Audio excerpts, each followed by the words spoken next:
Giles இன்னைக்கு episode எப்படி போச்சு நடச்சும் அப்ப இன்னைக்கு எபிசோட் என்ன கட்டுறாங்கன்னா கையில வந்து ஒரு ராணி மாதிரி கார்ல உட்கார வச்சு ஊர்வலமா கூட்டு வராங்க. எழில அதே டைம் உள்ள வராரு. இப்ப 2 பேத்துக்குமே ஆர்த்தி எடுத்து உள்ள வரவேற்கிறாங்க.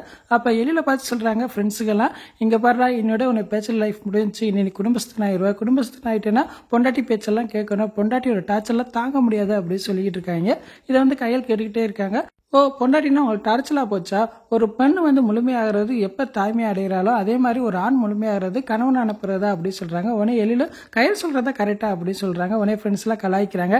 எப்பாடா கல்யாணமே முடியல அதுக்குள்ளேயும் பொண்டாட்டி தாசன் ஆயிட்டா அப்படின்னு சொல்லி கலாய்ச்சிக்கிட்டு இருக்காங்க. அப்படி வெக்கப்பட்டு சிரிக்கிறாங்க.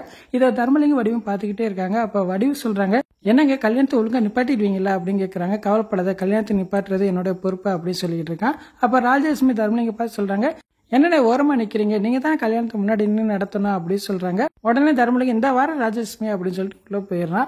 அதுக்கப்புறம் கையில் சந்தோஷப்படுறத பார்த்து கையிலோட அம்மா எம்பே சந்தோஷப்படுறாங்க. இன்னைக்குதான் எனக்கு மனசு நிறைஞ்சு போயிருக்கு, அப்படி ரெக்க கட்டி பறக்கிற மாதிரி இருக்கு, இந்த நாளுக்காக தான் நான் காத்துக்கிட்டு இருக்கேன் அப்படின்னு சொல்றாங்க. உடனே தன சொல்றாங்க, இங்க பாருங்க இந்த கல்யாணம் நல்லபடியா நினைச்ச பிறகு காமாட்சி நினைச்சதை சாதிச்சிட்டான்னு சொல்லி உங்களதான் பெருமை பேச போறாங்க அப்படின்னு சொல்றாங்க. அப்ப காமாட்சி சொல்றாங்க, இதை பாக்குறதுக்கு கையிலோட அப்பா இல்லைங்கன்னு தான் கொஞ்சம் கஷ்டமா இருக்கு அப்படின்னு சொல்லி ஆனந்த கண்ணீர் வடிக்கிறாங்க. அங்கிட்டு பார்த்தா தீபிகாவுக்கு அவங்க அப்பா போன் போடுறாரு. என்னம்மா நம்ம பிளான் பண்ணபடி எல்லாம் நடக்குதா அப்படின்னு சொல்றாங்க. அப்ப தீபிகா சொல்றாங்க, எங்க ஒண்ணுமே நடக்க மாட்டேதே அப்படின்னு சொல்லி புலம்புறாங்க.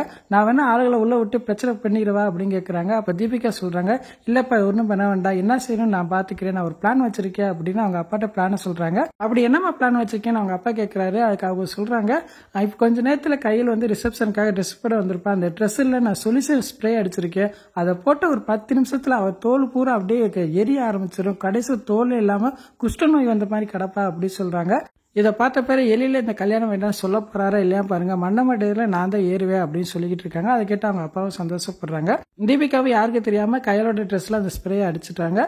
அங்கிட்டு பார்த்தா வடி வந்து தர்மலிங்கத்தை கேட்கறாங்க, என்னங்க ஐடியா வச்சிருக்கீங்க சொல்லுங்க அப்படிங்கிறாங்க. அப்ப தர்மலிங்கம் சொல்றான், யாருக்கு தெரியாம அன்போட செல்போனை நீ ஆட்டை போட்டு கல்பனா கையில கொடுத்துரு, கல்பனா வந்து லேடிஸ் பாத்ரூம்ல கேமரா ஆன் பண்ணி ஏதாவது ஒரு ஓரத்துல வைக்க சொல்லிடு, ஏதாவது ஒரு லேடிஸ் வந்து அந்த கேமரா பாத்துருவாங்க, உடனே இந்த செல்போன் யாருன்னு சொல்லி தேடுவாங்க, கடைசியில அன்போட செல்போன் தெரிஞ்சோன்னா அன்பு ஒரு பொம்பளை பொறுக்குன்னு சொல்லி எல்லாரும் சேர்ந்து அவனை அடிச்சுக்கிட்டு இருப்பாங்க, அந்நேரம் நான் உள்ள புகுந்து பெரிய பிரச்சனையாக்கி இந்த கல்யாணத்தையும் நிறுத்த போறேன் அப்படின்னு ஐடியா சொல்றான்.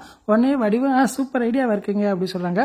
ஓட்ட வையை வச்சுக்கிட்டு யார்ட்டையும் சொல்லாம நைஸா செல்போன் எடுக்க பாரு அப்படின்னு சொல்றான். உடனே வடிவம் சரி நான் போய் எடுக்கிறேங்க அப்படின்னு சொல்லிட்டு உள்ள போயிடுறாங்க. அங்கிட்டு பார்த்தா தீபிகா போய் டென்ஷனாவே இருக்காங்க. சிவசங்கரி பாக்குறாங்க. உடனே சிவசங்கரி வந்து ஆறுதல் சொல்றாங்க, கவலைப்படாத இந்த கல்யாணம் உனக்கு எழிலுக்கு தான் நடக்கும் அப்படின்னு சொல்றாங்க. அதுவரையில யாருக்கு தெரியாம ஈவெண்ட் மேனேஜர் மாதிரி கொஞ்சம் நடிமா அப்படின்னு சொல்றாங்க. உடனே தீபிகா கோவப்படுறாங்க, இல்ல ஆண்டி இதை நினைக்கும் போது எனக்கு ரொம்ப கோபமா இருக்கு அப்படின்னு சொல்றாங்க. எனக்காக கொஞ்சம் செய்யுமா அப்படின்னு சொல்றாங்க. சரி ஆண்டி உங்களுக்காக நான் நடிக்கிறேன் அப்படின்னு சொல்லிட்டு போயிடுறாங்க. அப்படியே எபிசோட் முடிச்சிட்டாங்க. நாளைக்கு எபிசோட் பிறகு பார்த்து பேசுவோம். இந்த வீடியோ பிடிச்ச வீடியோக்கு லைக் கொடுத்துட்டு மறக்காம சப்ஸ்கிரைப் பண்ணுங்க. தேங்க்யூ.